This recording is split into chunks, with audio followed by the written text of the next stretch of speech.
कभी गांव की छत पर लेटकर आपने आकाश को देखा है? वो गहरा काला कंबल जिस पर अरबों हीरे बिखरे हैं। तारे सिर्फ रोशनी के बिंदु नहीं, कहानियों के दरवाजे हैं। हर तारा एक किरदार, हर तारों का झुंड एक दास्तान।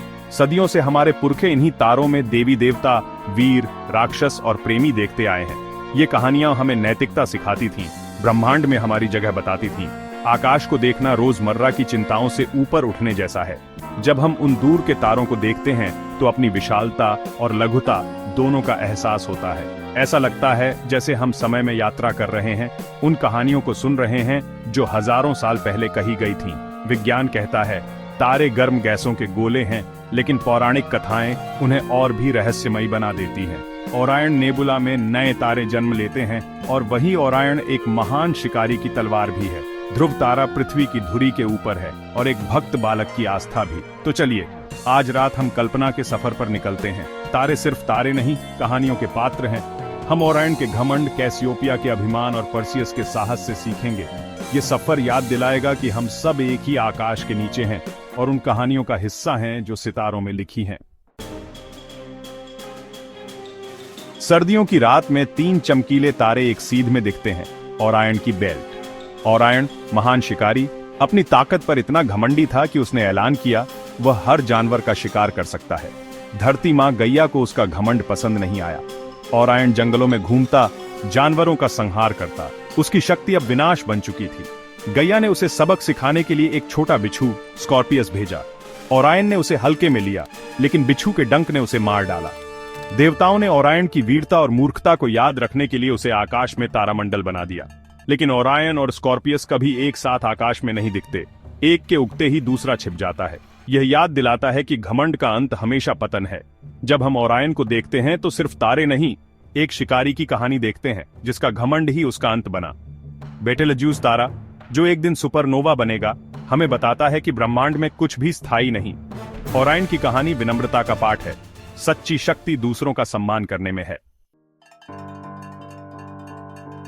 उत्तरी आकाश में W या M आकार के 5 तारे, कैसियोपिया तारामंडल।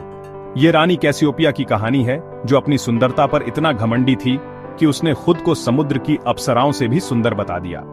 समुद्र के देवता पोसाइडन को यह अपमान बर्दाश्त नहीं हुआ।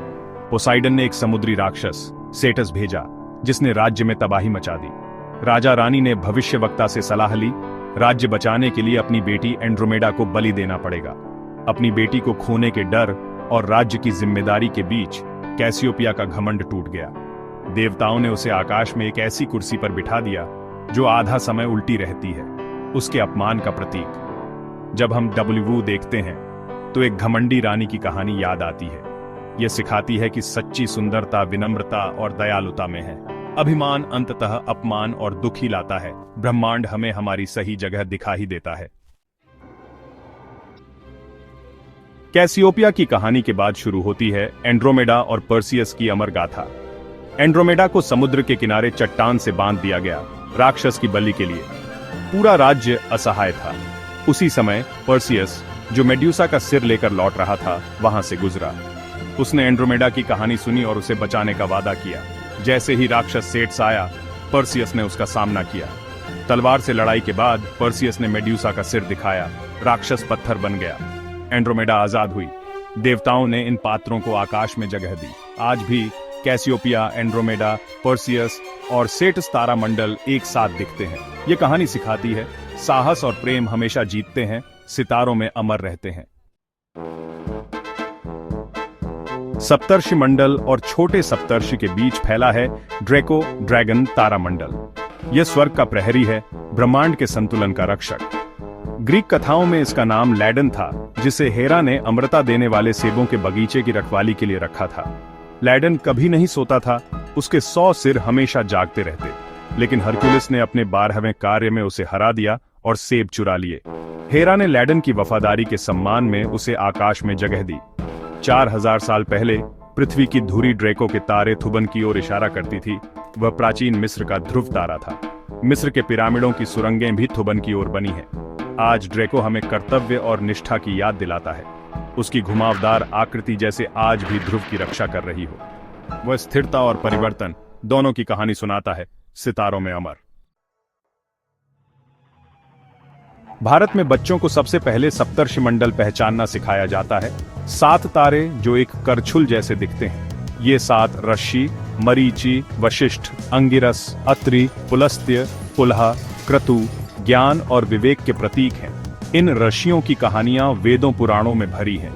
वशिष्ठ के साथ अरुंधति तारा नवविवाहित जोड़े के लिए प्रेम और निष्ठा का प्रतीक। सप्तर्षि मंडल हमें ध्रुव तारे तक ले जाता है। इसके आखिरी 2 तारों को मिलाकर उत्तर की ओर बढ़ाएं तो चमकीला ध्रुव तारा मिलता है। ध्रुव की कहानी राजा उत्तानपाद के पुत्र, जिसने तपस्या से आकाश में सबसे स्थिर स्थान पाया। ये तारा मंडल सिर्फ कथा नहीं, दिशा सूचक और कैलेंडर भी है। इसकी स्थिति से मौसम और समय का अनुमान लगाया जाता है। यह हमें हमारी जड़ों और सही दिशा की याद दिलाता है। गांवों में आकाश आज भी खुली किताब है और उसका सबसे अहम अध्याय है सप्तर्षि मंडल। किसान इसकी स्थिति देखकर रात का पहर और मौसम का अंदाजा लगाते हैं। यह एक प्राकृतिक घड़ी है। ग्रामीण जीवन में सप्तर्षि लोक कथाओं और मान्यताओं का केंद्र है। कई जगह इसे खट्टियां भी कहते हैं। 4 तारे पाए 3 तारे लेटे लोग। बच्चे दादी नानी से इन तारों की कहानियां सुनते हैं। भारत के त्योहार और रीति रिवाज भी सप्तर्षि से जुड़े हैं, जैसे ऋषि पंचमी, अरुंधति वशिष्ठ तारे को देखने की रस्म। ये तारे जीवन के हर पहलू से जुड़े हैं, खेतों से त्योहारों तक। ये संबंध दिखाता है कि हमारे पूर्वज प्रकृति के कितने करीब थे। सप्तर्षि मंडल उनके लिए दोस्त, मार्गदर्शक और कहानीकार था। आज भी ये ज्ञान हमारे सिर के ऊपर मौजूद है। विज्ञान और परंपरा एक दूसरे के पूरक हैं। अगली बार जब आप रात में आकाश देखें तो एक पल रुकिए, उन टिमटिमाते तारों को सच में देखिए और उन कहानियों को याद कीजिए। Orion, Cassiopeia, Perseus, Andromeda. तब आकाश सिर्फ गैस और धूल नहीं, एक विशाल मंच बन जाएगा जहां हजारों सालों से कहानियां चल रही हैं। हर तारा एक किरदार, हर तारामंडल एक अध्याय। यह अनुभव हमें रोजमर्रा की सीमाओं से परे ले जाता है। हमारी चिंताएं ब्रह्मांड के सामने छोटी लगती हैं। हम एक बहुत बड़ी पुरानी कहानी का हिस्सा है। यह हमें विनम्र और जिज्ञासु बनाता है। अपने बच्चों, दोस्तों को ये कहानियां सुनाइए। उन्हें सप्तर्षि और ध्रुव तारा दिखाइए। तारे सिर्फ विज्ञान नहीं, हमारी कल्पना और विरासत का हिस्सा है। ऐसा करके आप आश्चर्य और जिज्ञासा की चिंगारी जला रहे हैं, एक तोहफा जो जिंदगी भर साथ रहेगा। तारामंडल की ये कहानियां सिर्फ प्राचीन कथाएं नहीं, हमारी सांस्कृतिक धरोहर हैं। वे दिखाती हैं कि मानव मन कितना कल्पनाशील है। जब टेलीस्कोप नहीं थे, तब भी हमने आकाश को कहानियों से जोड़ा। ये कथाएं बताती हैं कि विज्ञान और कला एक ही सिक्के के 2 पहलू हैं।